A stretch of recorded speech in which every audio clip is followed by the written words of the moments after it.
methods such as, oh my god, such as air, water, light, heat, earth. He's the fucking last airbender. I was gonna say, he's the Avatar. Magic.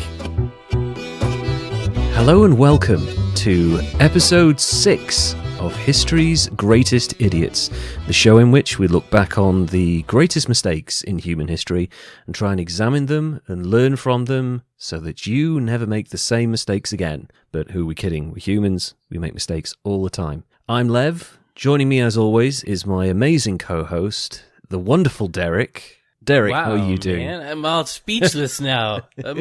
I'm blushing. I've turned you into a magician slightly with that intro. The wonderful Derek. As long as I'm not a magician on a cruise ship, I'm fine. So how's your week been, buddy? How are things with you over in your end of the world? It's been pretty good. My son had a couple of starts pitching for his team. He actually technically threw a no-hitter, striking out 8. So it was good. The relief pitcher that came in for the last inning gave up a run. So well, he can say, that he's got a clean record. The relief pitcher, not so much. Yeah, I'm fascinated in this. I've been to America a lot of times. The one thing I've never done is seen a baseball game. I think we talked about this before. But I love that your son is now a very, very good pitcher at that level, and I love it. Future's too. bright for him. Yeah. It's really cool. I get super excited about it, and it's like, well, I try not to have too much pride because it's him doing it, not me, But I mean, it's really me. No. Living vicariously is totally fine. I do it with celebrities because I don't have any children. Although we were talking about this before the podcast, I'm getting a puppy soon, and it's very, very exciting. And they're cute little puppies. The most adorable little puppy, little dachshund. Little mini wire-haired dash-in, so that's going to be so cool. That's going to be happening in June. So generally, everything seems to be okay. I was just talking to you before we started the podcast. We've been going for, it'll be a little bit longer by the time this comes out, but we've been going for a few weeks now, and I think in that time, we've made a good little successful run of it. We've had approaching 200 views, it's a podcast, mate, of the episodes, and I feel like that's a good start. We've had 28 brand new people download the podcast, and hello to you out there if you're listening. The majority of you are from America, the majority of you are male, and one of you is from Taiwan, so hello to our one fan in Taiwan. I was looking really, really hard for a Taiwanese idiot historically to go after just because really of that. Really appeal for that market. But there's really none that I can find, so no, I'll keep digging. And I don't want to upset that market. I feel like that there's a burgeoning market we can exploit there. Okay. So let's stay with Americans, because the majority of our audience, even though they are American and men, they're quite happy to hear about stupid American men. Oh, so yes. That's a thing, man. That's why reality television's so huge out here. We love to watch train wrecks. Who doesn't love a good train wreck? What I would like to do is start with your choice. Now, what we tend to do before these podcasts is we give each other hints so that we know not to research the same person, because despite the fact there are incalculable numbers of idiots out there, there is still the chance that one week we might both look at the same idiot and go, ooh, I don't think I'm going to cover that, and then we'd be kind of screwed.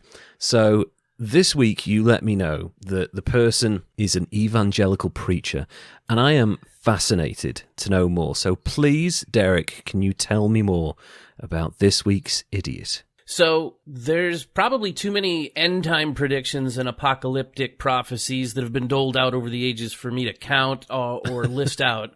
Like, even if I take off my shoes and count my toes, there's more than that. Oh, yeah, way more. Some of them have been more, accepted, but, I don't know if that's the right word. I think taken none of them seriously, maybe? Yeah, because it's not like any of them actually happened, and we were like, no, that's not happening. No, we don't accept this one.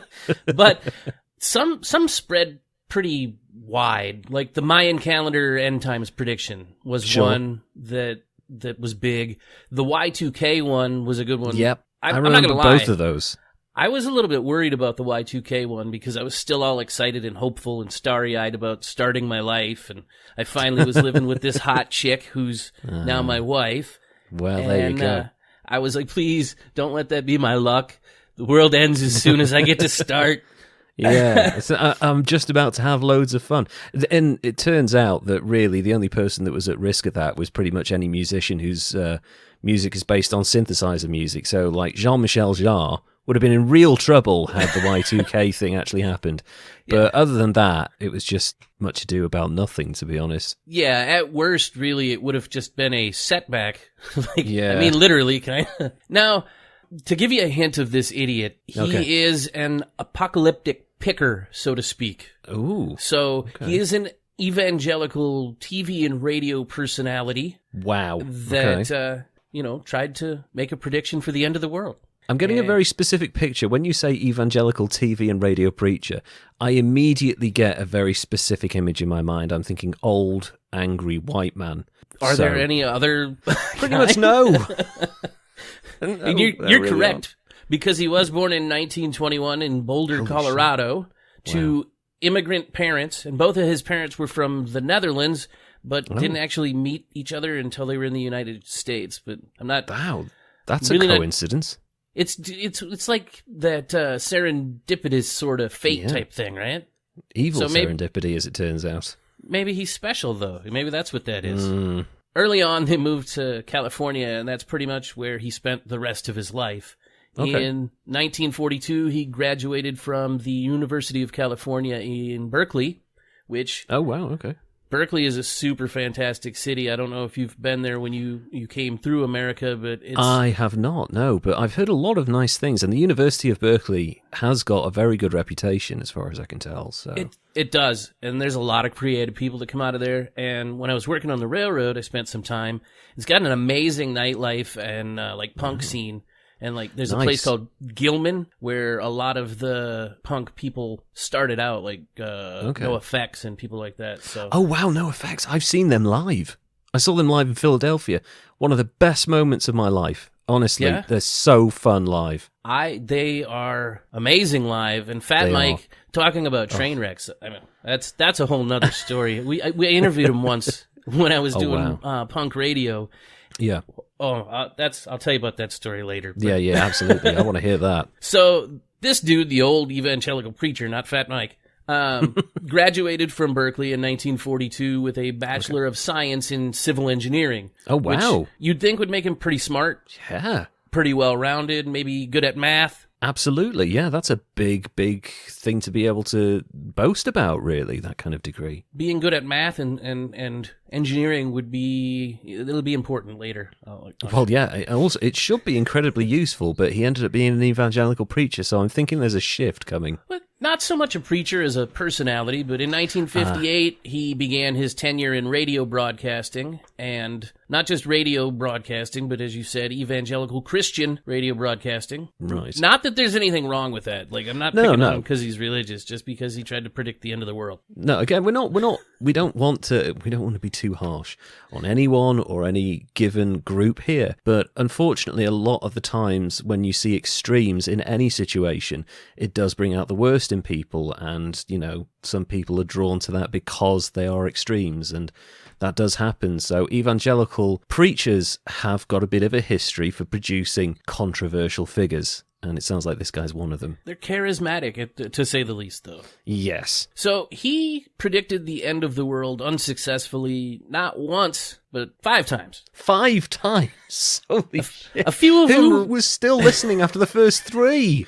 Well, a few of them were revisions and just refigurings, he redoing his math. Too. Yeah, exactly. And that's what I mean. He really got into the math part of it to come up with his predictions. His first few, he really went for it, published a book called 1994, which detailed what he believed would be the second coming of Christ, and used some of that top-notch Berkeley math to calculate using Jewish feast days, the Hebrew calendar, lunar month calendars. Why those, though? That's the question. I'd be like, right, why are you using Jewish feast days? What is it about them that makes you think they're important for the end of the world? Well, it's going off of some sort of passage in the Bible that told him that he could guess it. And gotcha. I mean, it also says that you can't guess it or nobody knows or whatever, too. So, I mean, sure. It's a duality. But he rounded everything out, calculated it up, and figured it was going to be September 9th, 1994. All right. Now, technically, he said it might be September 9th, 1994. Okay, he qualified it. Nice. Crafty sod. So I kind of feel like bad for counting that one. But after it passed, he decided, well, maybe it was supposed to be September 29th. I did forget to carry the 2. So, Okay, yeah. And then that didn't happen. Of course not, no. He said, hold on, let me refigure this again. Yeah. Back to the drawing board. It's going to be October 2nd. Still 1994, though. But he's really... Why would you go so close? Like, surely if he's doing this for some sort of con, why would it be so close together? Well, he started coming up with these predictions and teachings back in 1988, and it kind of cost him his church. He was going to the Christian Reformed Church, and in 1988, which happens to be the year of significance that he uses to calculate his stuff. Right. Okay. Yeah, so that's where he comes up with 1994, I'm guessing. Needless to say, none of them occurred in 1994. Not that I know of, anyway. But you'd figure nobody would believe him after 3 failed predictions. So he kind of went into hiding for a little while. But in 2005, he swung back into the groove of predicting. Kicks the door open. I'm back. New date for you. It's going to be 2011, right? That's what it's going to be. It's interesting. He keeps giving 6-year gaps. Like 1988 to 1994. There's a 6-year gap. He comes back in 2005 and he predicts 2011. So there's always like a 6-year window with this guy. I didn't even notice that pattern. So, and if he did it 3 times, that's 3 6s. That's the number of the devil, Derek. Oh my God, you're picking up all kinds of stuff here. Now I'm like, I got little goosebumps and stuff, man. Now I need my own cult. Damn. Okay, well, he started dropping the dates out there in publications called We're Almost There and To God Be the Glory, where he pointed out that May 21st, 2011 was going to be the date of the rapture, and then October 21st, 2011, that was going to be the real end of it, which is kind of cool, because this time he went straight out and said there's going to be 2 dates. So, some good just-in-case shit, I suppose. Yeah. So you get, like, everyone gets raptured, and then everyone else has got a few months, like, right, we didn't get raptured, we made some mistakes in our life, but we've got a few more months to get things sorted, so let's kind of get ourselves together, and maybe we can get re-raptured before the end date. So if that's a thing, that's kind of what I figured. It gives you a chance to get your shit together, and maybe you can still be saved. His 2011 prediction really started to pick up steam because there was a large-scale publicity campaign by Family Radio, which he happened to be in charge of at the time. That it kind of prompted some ridicule by atheist groups and actually opened up the door for real media to start covering it a little bit. Okay. Usually sort of tongue-in-cheek. Well, of course, yeah. By 2010, the followers really were getting up there in numbers and fervor. They started a caravan. Those 5 RVs that traveled around the country with the message spread on it, trying to save people's souls. How would they save their souls, though? That's the question. By converting them. I don't know how all of that works. I'm not going to lie, I'm not a super religious fella. So I don't know how any of it works. But they did it all. They had a plan. They knew what they were doing. Yeah, I don't have to know what they were doing. But, a billboard started to pop up around the Bay Area. Approximately 5,000 across the country. Jeez, there was posters and all that. That must have cost him a fortune. Well, it was the the largest, most expensive single event advertising campaign ever, with over $100 million being spent by Family Radio telling folks about the rapture to be prepared. $100 million? I've never heard of Family Radio before. You and I have both worked in the radio industry. I've never heard of them before. And somehow they've managed to spend $100 million in an advertising campaign on something they don't know is absolutely going to happen. That's insane. That's like presidential campaign money. Oh my God. Oh, it's ridiculous. And on top of the billboards and that, they had, TV ads running. They did have 3 television stations that they owned as well that broadcast a show that this gentleman hosted. But some of the believers kind of ran into trouble. They lost their jobs, sold their homes, stopped saving for their children's future. Some folks started to run up debt because F you. We're not going to be here. Which I don't think will get you raptured if you're screwing people over on your way out. Yeah, I don't know about the Ten Commandments so much, but I'm pretty sure that God wouldn't be super happy that you're racking up debt that other people have to pay for on your way out. Yeah, I don't think that's what's meant by give away all your worldly possessions, you don't need them. Well, speaking of giving away your worldly possessions, the non-believers started coming up with business plans to separate some of these folks from their money, because they're not going to need it. Taking over their pets when they leave. Oh, what? Different things like that. One girl in Russia did reportedly kill herself due to it as well, which is upping the level of bad juju. Why would you do that, guy? Wow, yeah. As you know, May 21st came and went and no rapture took place. May 22nd, he issued a statement that he was flabbergasted and looking for answers and would say more on his broadcast when he returned to work. Yeah, oh, I see. Right. He's plugging his show. Wow. Okay, now I'm getting where the 100 million was spent. He's hoping to spike them viewers. That's amazing. Wow. And he did. He ended up with a viewership in the millions. That's incredible. How the fuck is that? This guy is amazing. He might be a PR genius. Anyways, please carry on. This is fascinating. When he returned to his show on May 23rd, his show's called Open Forum, if anybody wants to start making guesses at who it is, but there were members of press in attendance instead of just his normal audience, so he kind of took off from his normal format to take questions from the reporters, and he stated that May 21st had been an invisible judgment day, which was purely spiritual. Okay, so it's invisible, so people wouldn't necessarily have known that their spirits had been raptured. But right. But the date was still going to be the 21st of October. Right. End of the world. Right. That's the big one, sure. That's the one where the earthquakes and tsunamis and all of that stuff are coming. He went on saying that the May 21st was always the day, but we didn't understand altogether the spiritual meaning. May 21st is the day that Christ came and put the world under judgment. Okay. And he offered no apology for his earlier interpretation or interpretations, and because he said it had actually been fulfilled. That on May 21st, 1988, judgment came upon churches, okay, when he left that church. September 7th, 1994, judgment came on the churches again. Right. So double judgment, poor churches. Yeah, they had to really get their shit together. Yeah, but wow. In May 2011, May 21st, judgment came upon the entire world, and everybody was invisibly judged. Yes, sure. Okay, well, that's good. I'm glad that he knew that this invisible judgment took place, because obviously with it being invisible, how would he have known? But I'm glad that he clearly does know, because he's telling us.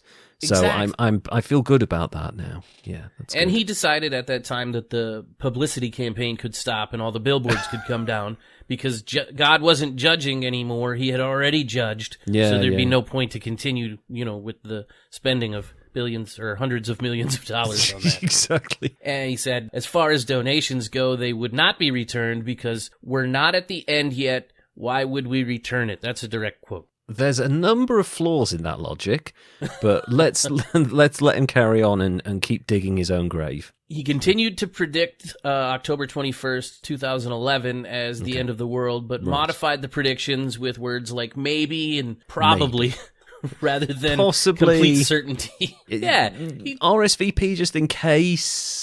Like me graduating high school. Maybe. Maybe I did. Maybe I didn't. There's no pictures.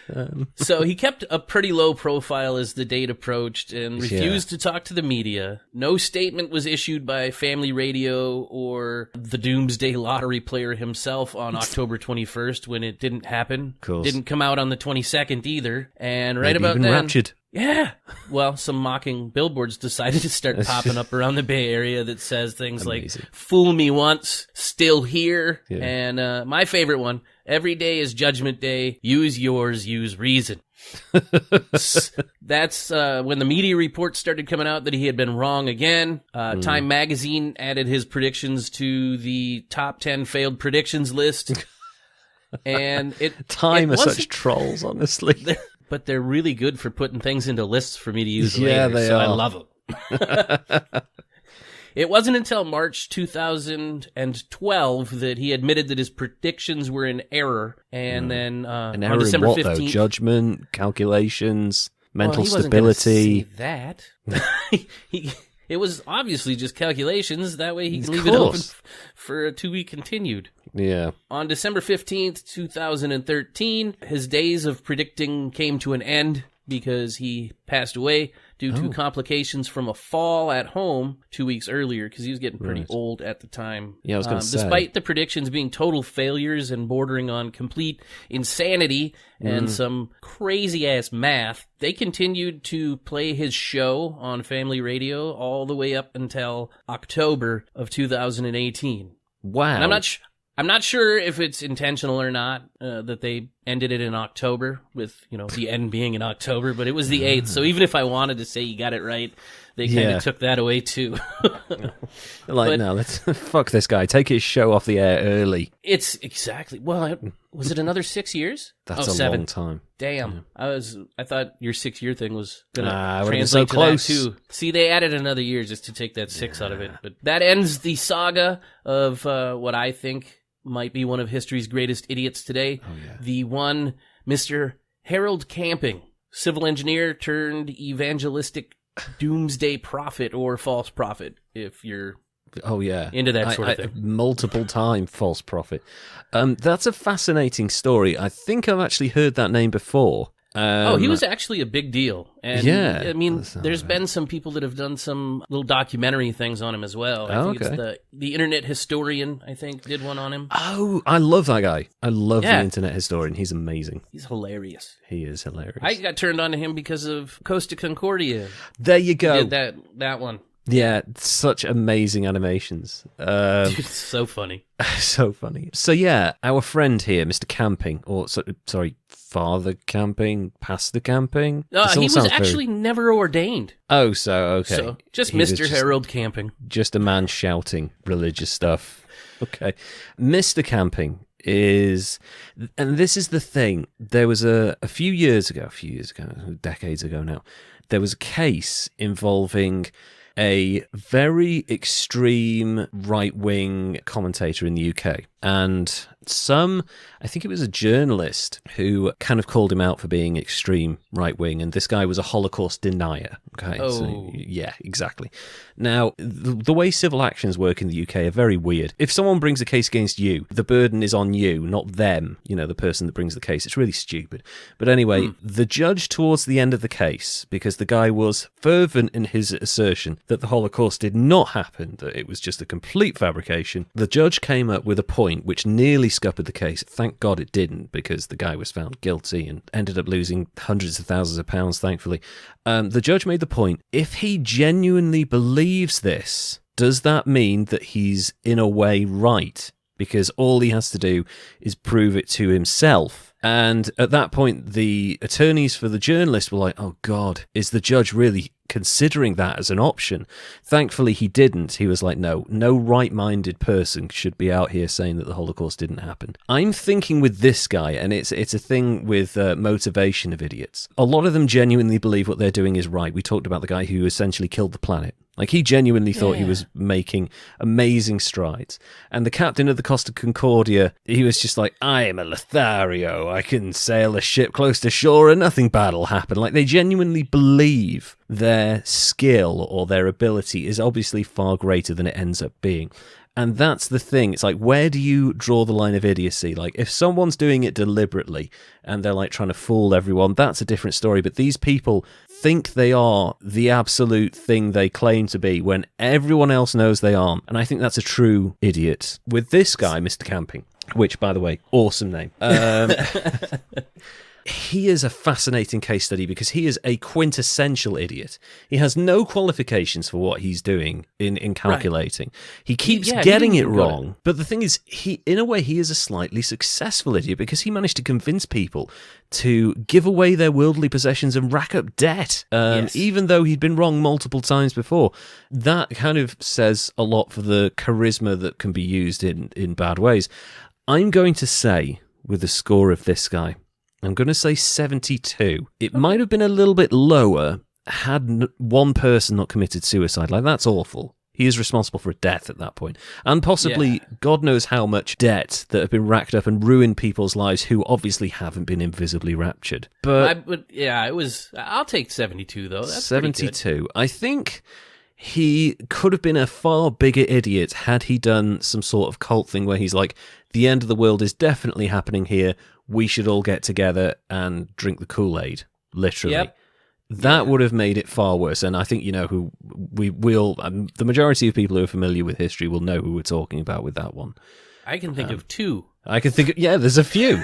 That's an amazing story. He was so into his own delusion that he couldn't see what the rest of the world could clearly see. That was that he was completely wrong. When we're talking about delusions, I have to tell you about one of the most amazing delusions of grandeur cases in recent history, possibly of all time. Okay. Now, we've talked about recent cases of idiots, the Costa Concordia, various other people. Like, this guy's quite recent as well. They don't have to go far back in history.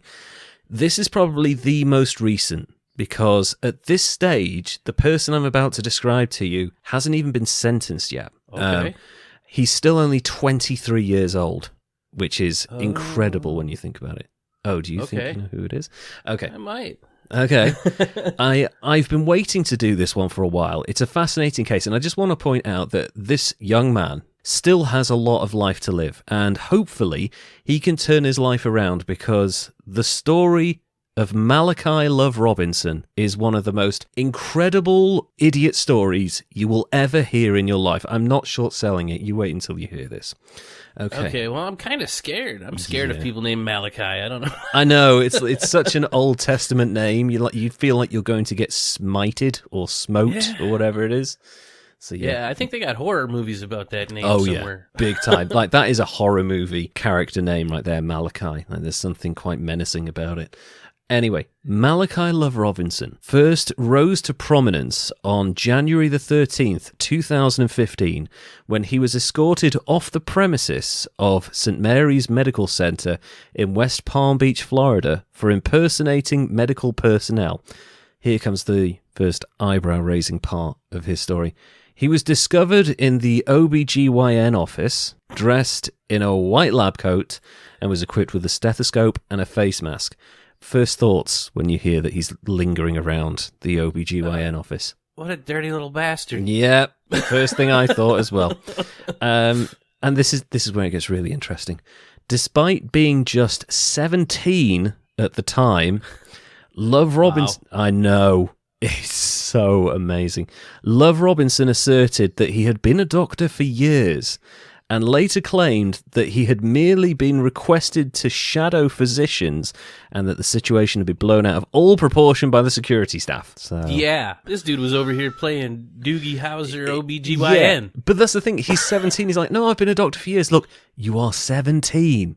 There's no way. Anyway, in addition, a security guard told police that Dr. Robinson, as he called himself, had been seen working around the hospital for about a month, even in restricted areas like the morgue. No. That's dark. Dr. Sebastian Kent, an actual OBGYN from St. Mary's, stated that Love Robinson had introduced himself as an anesthesiologist and had tried to ingratiate himself with Dr. Kent so he would take him around. That's a dangerous... obviously impersonating a doctor or anything like that at a hospital, but an anesthesiologist... Very dangerous. Yeah, that's... My tongue's not working today. No, that's okay. That's okay. Mine isn't. My stomach is in overdrive, so we can kind of balance things out. So, Derek, I asked you about your first impressions. Pretty kind of weird. I'm going to call him Dr. Love from now on, because his name's Love Robinson. It's too easy. It's too low-hanging fruit to pass over that one. So I agree to those terms. Yes. Due to his status as a minor, it was determined that he would not be charged, nor would his name or age be released to the public. I actually think that's a mistake. I not necessarily that he wasn't charged. I think the fact that they've essentially swept it under the rug, that's a problem, and it gets worse from there. After a brief detainment, he was let off with a warning. His mother also said Love Robinson was being cared for by a doctor, but was refusing to take any medication, further complicating the situation. So, number of red flags here, I think. Yeah, a little bit, yeah. A little bit scary. Dr. Love took a short break from the spotlight after the initial story found its way into newspapers. Someone leaked it. Before reappearing again in late 2015, so just a few months later, when it was revealed that Love Robinson had begun working as a massage therapist at a Boynton Beach rehabilitation centre. So many This red kid. flags.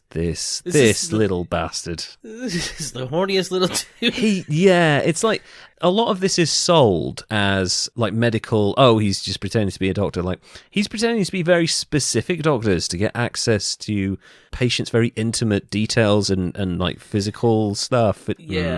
Very suspicious motivations behind this guy. His pattern there, and then you mentioned the morgue, kind of grossed me out a little bit. Yeah, it's like it makes you go, oh, who wants access to a morgue?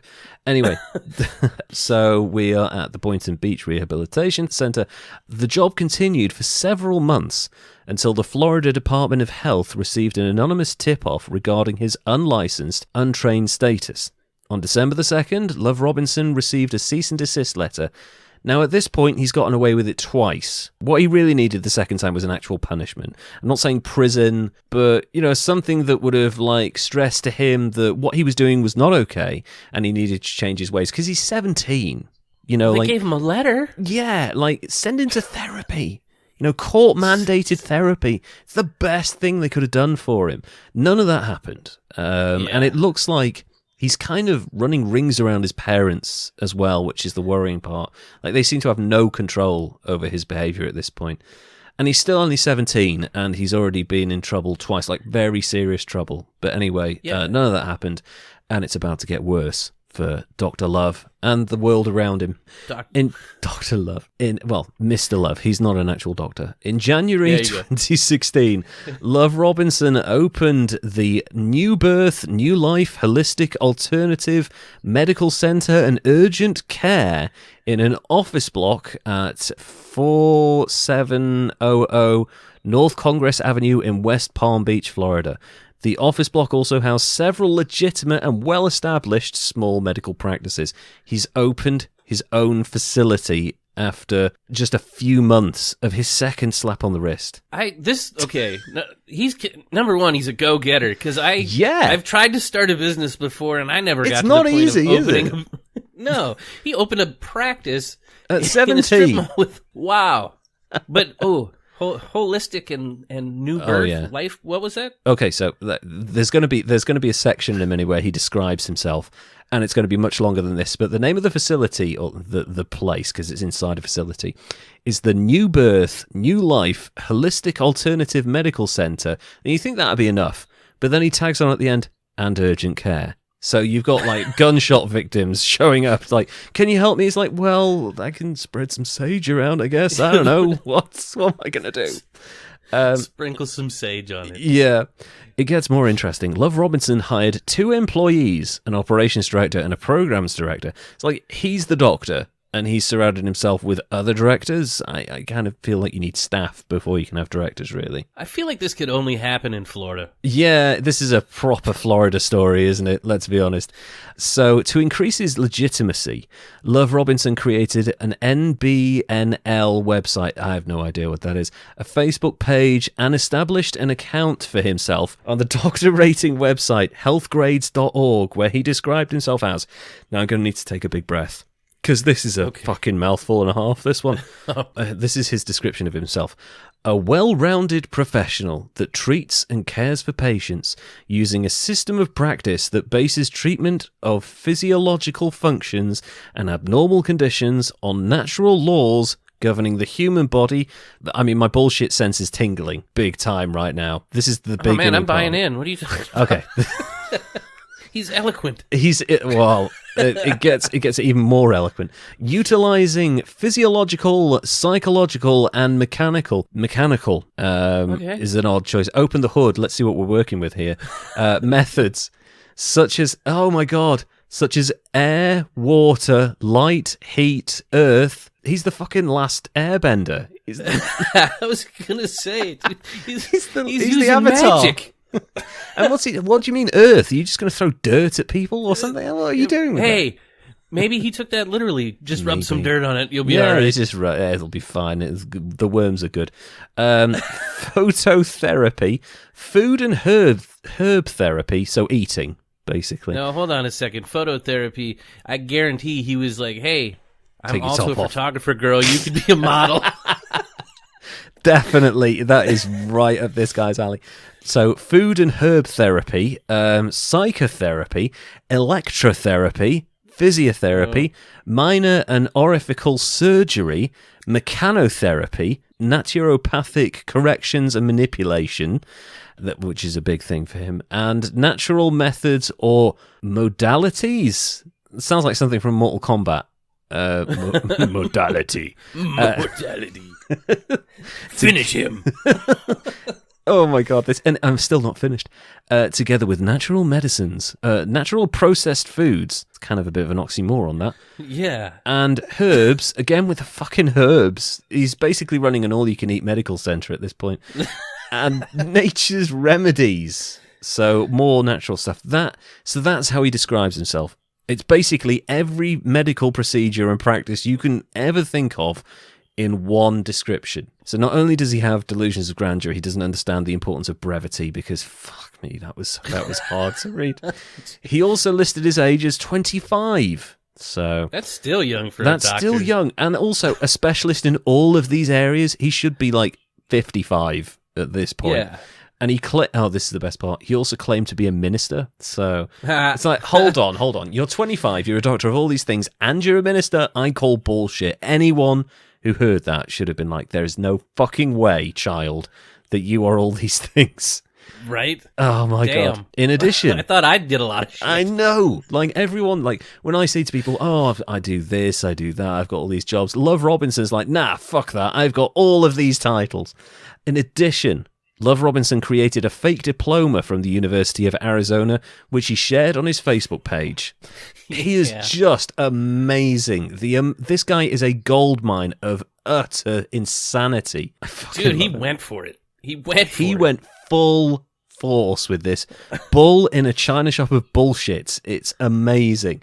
Love Robinson's false credentials were revealed when he gave an office tour to a local ABC affiliate morning show and they knew who he was. They knew about his past, and he's still doing the tour. Throughout the tour, he denied that he was pretending to be a doctor, and everything he was doing was above board. So they're going, so are you pretending to be a doctor again? Because we know what you do in the past. And he's like, no. I'm just handing out food. I'm just electrocuting people. I'm using Mortal Kombat moves to heal them. It's all above board. So, and they did like a tour of the facility, and like he's got receptionists and everything's very clean, and there's people bustling around, and the whole time the ABC affiliate are like, right, we know that you've been done for this before. What are you doing? He's like, no, it's all above board. Anyway, as the news crew left, they noticed that there was a piece of tape covering a portion of Love Robinson's nameplate on the office listing board. When they removed it, they found the suffix MD over his nameplate. Hit it with tape. Yeah, I'll just put this tape here. No one will ever know. It's probably a different colour to the board. Just until the cameras leave. Yeah. You couldn't even just get some paint and just like paint over it. No, he's just got some electrical tape. Oh my God. Yep. So what do you think happened next? Let's see. Massage, medical, smorgasbord.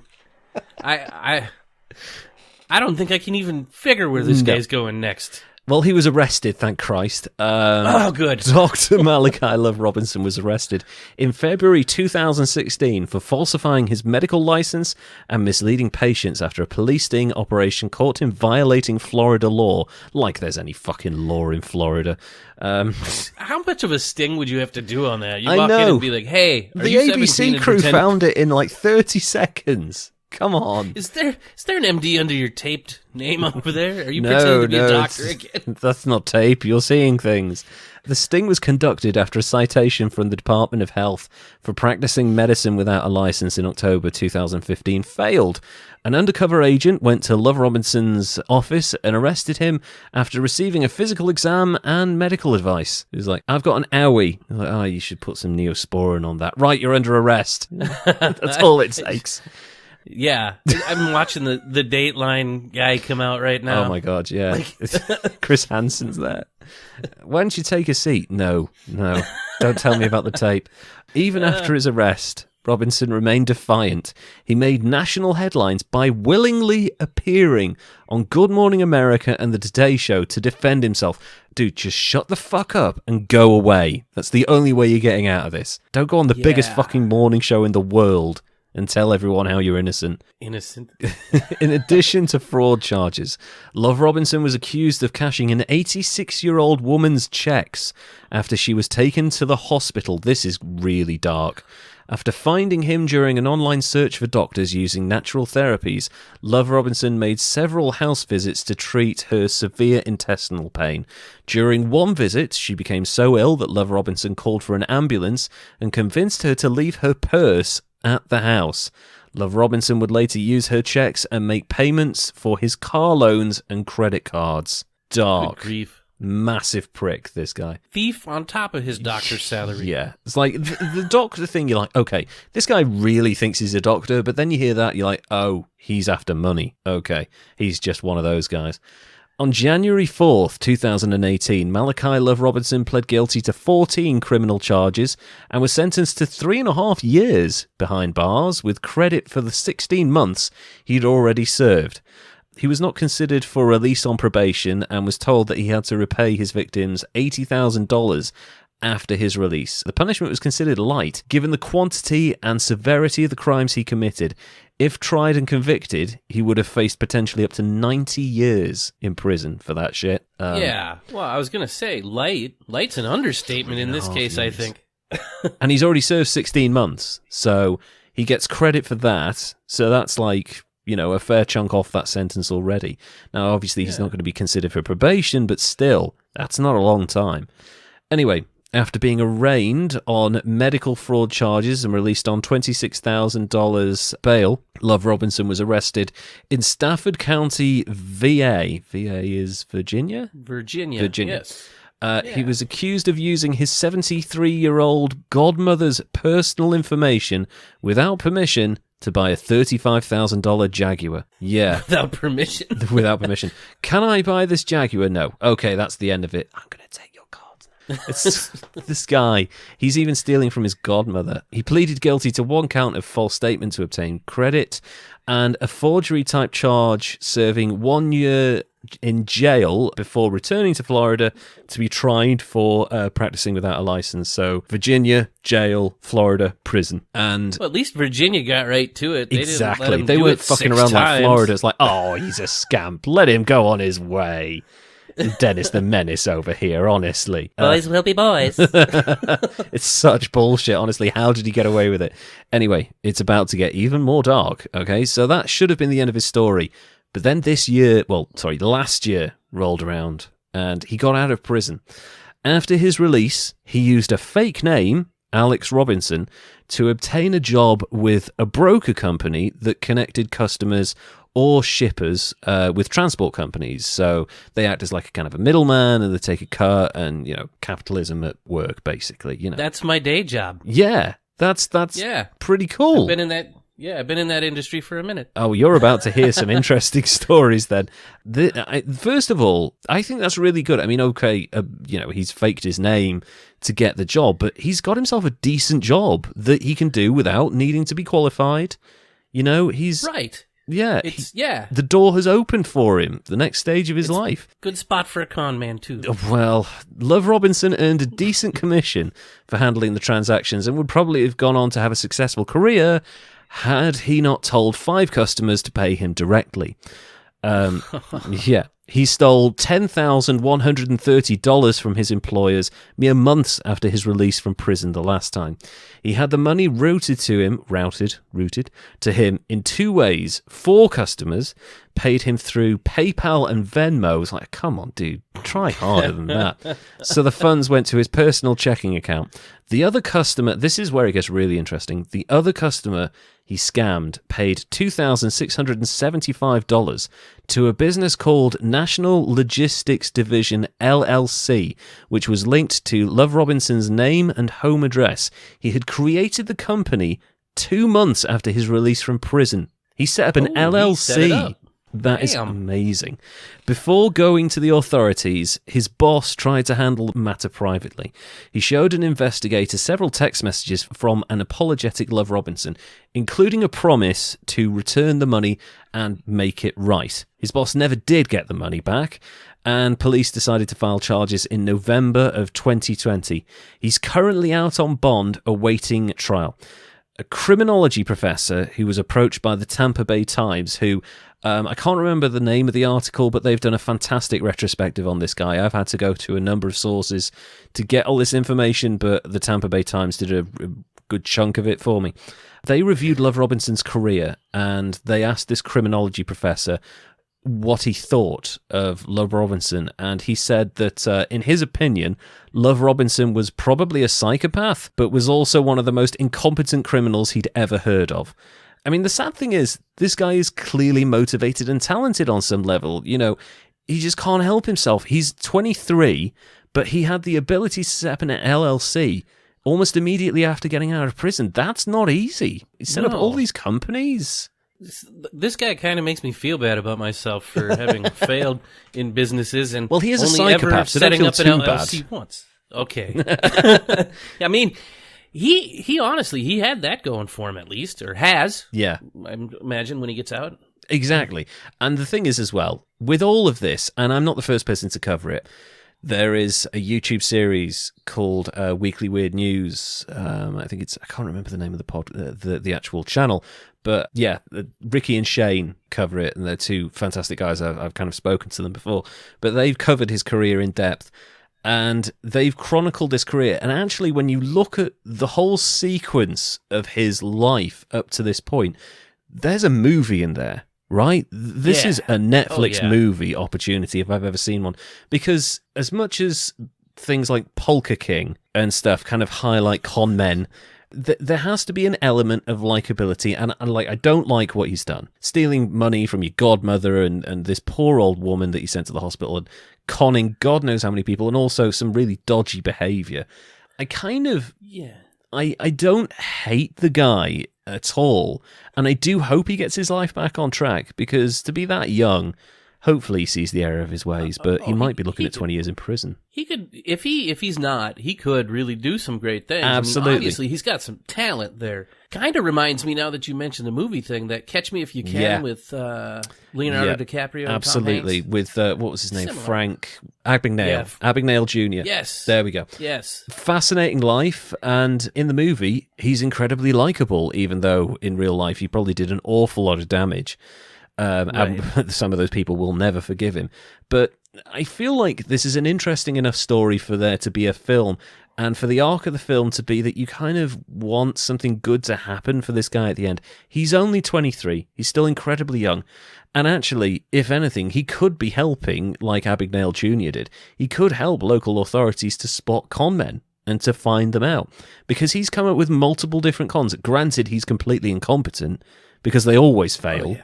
But at the same time, right away, it seems like. Yeah, he's got something about him.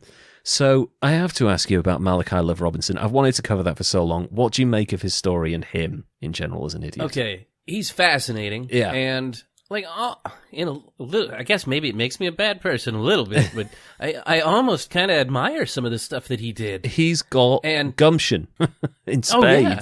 And as far as for like the idiot scale, we talked about, truly believing in what he did. I don't know that he really believed that. I mean, at first I thought he did, but then when I heard about the money thing, I'm like, oh, okay. Yeah, I mean, he might have talked so much that he talked himself into believing a little doctor. Bit. Yeah, but as far as a rating goes, first of all, I got to give Florida a 90 because what the fuck, Florida?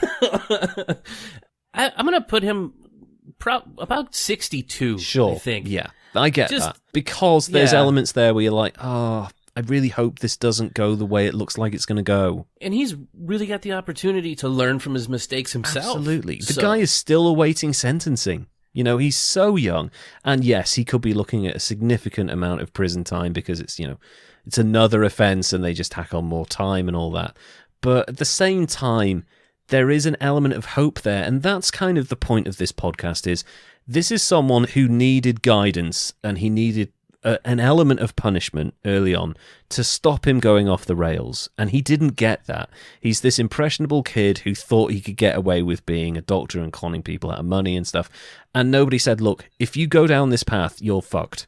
Your life will be just a wreck of constant crime and blah, blah, blah. Now, given that we are in an age where nobody can do anything without the internet reporting on it, I do think that he is being held to account in a different sort of way, in that this will follow him everywhere. So he can't commit too many crimes because people will know about him eventually. So hopefully. I do genuinely hope that Dr. Love, Malachi Love Robinson, gets his shit together whenever he gets out of prison and just settles down like to a peaceful life where he doesn't fuck people over. It'd be really good for him, you know? Absolutely, yeah. Team up on a way to be like, you know, the WeWork guy or something. Later. Exactly. Yeah. Do something with that unbelievable drive you have and the ability to set up these companies. And like, he was hiring employees at 17 years old and none of them questioned it. Yeah. He must have something about him that is charming enough for people to look past the obvious fact that, Jesus, this guy looks young. Like, he can barely grow facial hair. Jesus. He's just got to get rid of the whole needing to steal money from people part of it, and he'll be successful. Get rid of that. Have someone around you that holds you to account and keeps you in check, and he might actually do something with his life. I'd love to see that Netflix film, though. I'm not kidding. Like, turn that into maybe even a mini-series. Like, give me 4 episodes of that shit. I will eat that up with a spoon. I will absolutely devour that. So here ends the tale of Dr. Malachi Love Robinson, who was never a fucking doctor, you idiot. So, and that's really interesting. So we've had one guy who predicted the end of the earth multiple times and somehow people believed him. And then we've had a guy who wanted to be a doctor so badly that he used it as a way to kind of fulfill his dreams, but at the same time, he went down a road of corruption and criminal behavior, and that's fascinating. So really, we hope that you learn something from these stories. If you are thinking that you're getting messages about the end of the earth, maybe talk to somebody about that before you start making bold predictions and spending $100 million on advertising campaigns. Yeah. Yeah. And if you think you want to be a doctor, get a fucking degree or something. Don't just show up in a hospital, hang around the gynecology department with a stethoscope, and call yourself Dr. Robinson, for God's sake. Please don't do that. Unless you're in Florida. Apparently that shit flies there. I mean, still don't do it. Yeah, still don't do it there. Yeah. But they'll probably give you a slap on the wrist. Anyway, that's been a fascinating week. Derek, what did you make of this week's stories? Idiots. I had a fun time researching Harold Camping and looking at end of the world prediction theory stuff. His math was insane. Yeah, come on, dude. You're an engineer. At least get it right once. Well, when you look at the math problem that he did, it was like, if, then, here, for... There was stuff everywhere. It looked like Sheldon's whiteboard from Big Bang Theory. I'm like, what the hell is all of that? And he's like, and you see here, it's 71 days, October 21st, 7 plus 1 and 4 is... Oh, one of those. Sure, okay. Yeah, finding signs and barcodes and stuff. Yeah, I know what you mean. Oh, my God. And I honestly hadn't really heard too much about Malachi Love Robinson. Malachi, yeah. There's that Abagnale Jr. Dr. Abagnale Jr., yeah. Essentially a 21st century version of that, more or less. Less successful, I think. Oh, God, yes. Much less successful than Frank Abagnale. Way more incompetent. Yeah. But hopefully helps the same way later on. Hopefully just as interesting a film made about their life. So let's keep our fingers crossed about that. All right. I guess that's our show for this week. Thank you, everybody, for tuning in. Derek, would you like to say goodbye? Goodbye, everybody, and especially you, Taiwan. Thank you for listening. Yes, thank you, Taiwan. We will see you soon. And remember, it's never too late to stop making mistakes, whether you think you are predicting the end of the earth or if you just got a fascination with being a doctor. Don't do it, and don't be an idiot, and learn from these lessons. But until next time, we will see you soon. Goodbye.